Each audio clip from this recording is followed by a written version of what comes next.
When you think about forecasting, you probably think forecasting is predicting the future, guessing what markets will do, or building complicated spreadsheets.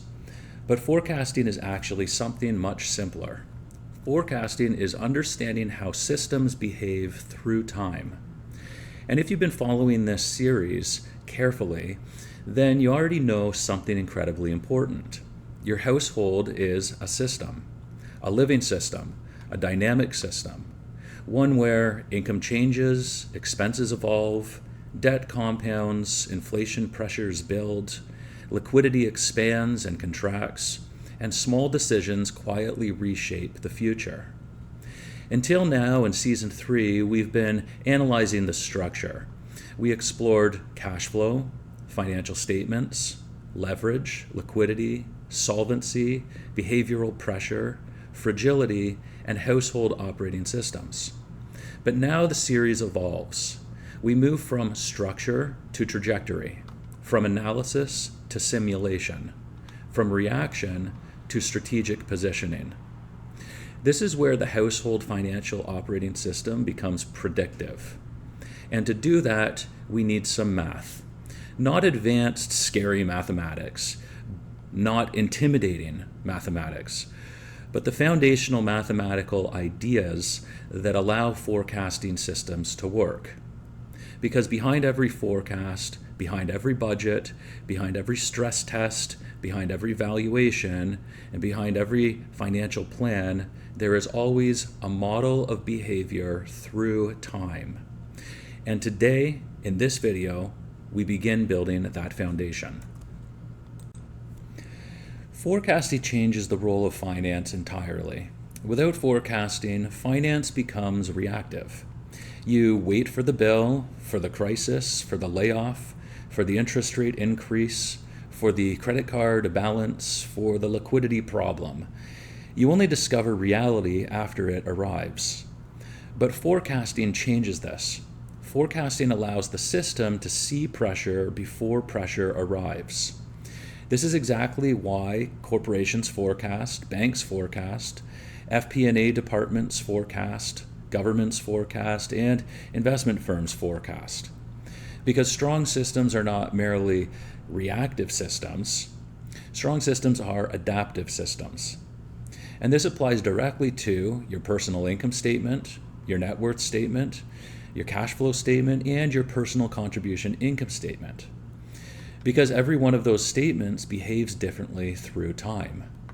Some components stay stable, some fluctuate, some compound, some accelerate, and some amplify fragility. Which means if we want to forecast correctly, we first need to understand how financial variables behave mathematically. At this point in the series, you've already built the personal income statement, the net worth statement, the cash flow statement, and the personal contribution income statement. But forecasting introduces something new, time. And time, once again, changes everything. Because now we are no longer asking what happened, we are asking what is likely to happen next. Your income statement, net worth, cash flow, and contribution structure all become moving systems. Your personal income statement now becomes forecasted income, projected expenses, expected surplus, future stress analysis. Your cash flow statement becomes liquidity forecasting, timing analysis, cash runway estimation, and financing pressure projection. Your net worth statement becomes future solvency, asset growth, debt evolution, and financial resilience analysis. And your personal contribution income statement becomes one of the most powerful forecasting tools in the entire system. Because now we can begin forecasting fixed costs, variable costs, mixed costs, behavioral expansion, financing rigidity, and household operating leverage. This is where the system starts behaving like real financial planning and analysis. The single most important idea in forecasting is this: different financial variables behave differently. That sounds obvious, but this changes everything.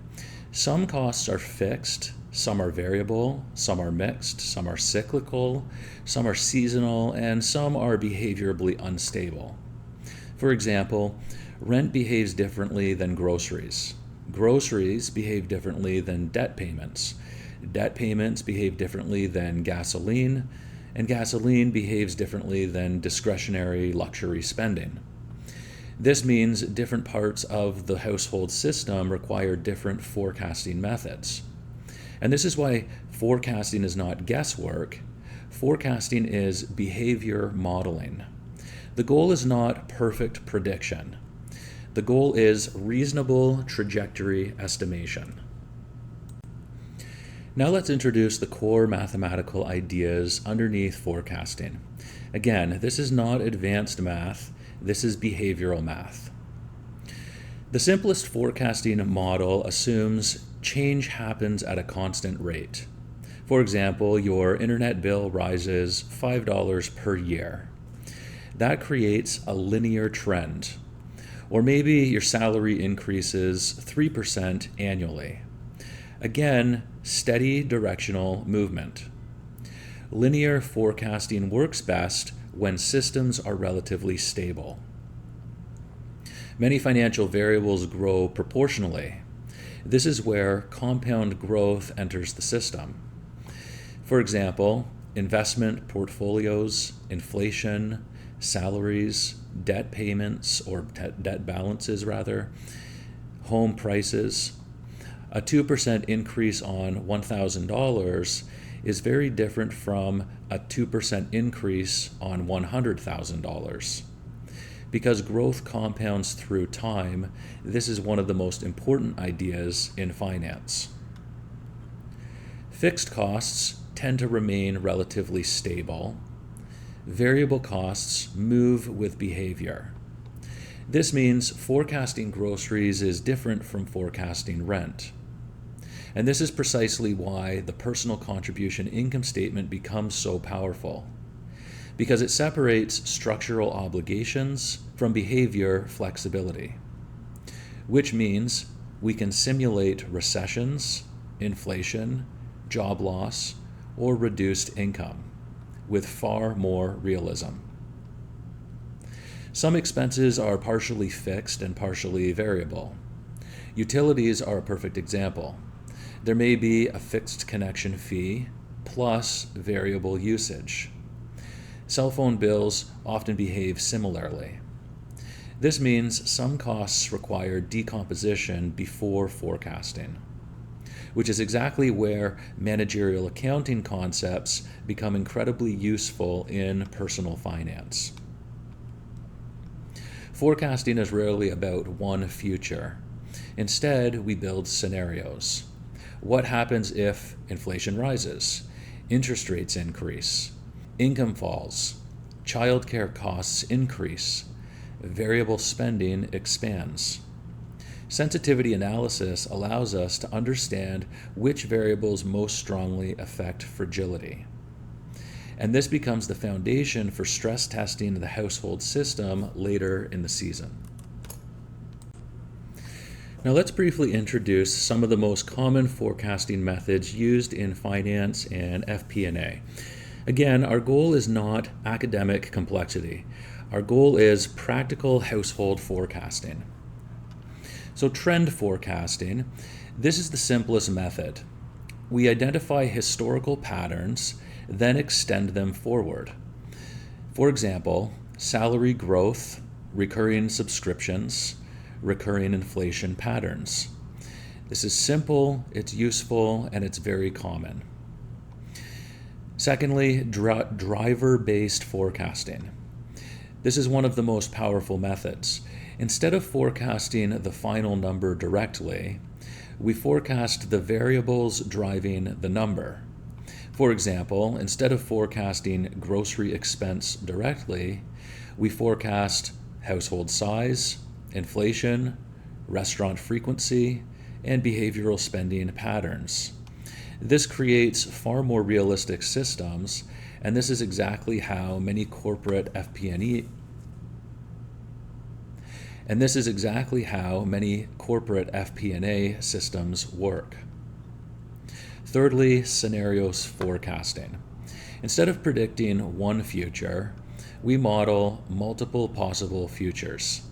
For example, optimistic, baseline, recession, high inflation, job loss, rising interest rates. This is critical because the future is uncertain. Strong systems prepare for multiple trajectories. Fourthly, rolling forecasts. Traditional budgets are static. Rolling forecasts continuously update as new information arrives. This makes the household system adaptive, not rigid, and this aligns perfectly with financial resilience. Most personal finance advice focuses on budgeting, reducing spending, or increasing income. But forecasting changes the entire framework, because forecasting turns finance into strategic navigation. You stop asking, "Can I survive today?" and begin asking, "What trajectory is this system moving toward?" That is an entirely different level of financial thinking. And once forecasting is combined with leverage, liquidity, solvency, optionality, and behavioral analysis, the household financial operating system becomes extraordinarily powerful. Because now you are no longer merely recording reality, you are simulating reality before it happens. In the next episode, we begin building the forecasting framework itself. We'll explore why forecasting matters, why most households operate reactively, and how forecasting transforms personal finance from reaction into strategic positioning. Because the strongest financial systems are not the ones that avoid uncertainty, they are the ones designed to adapt to it.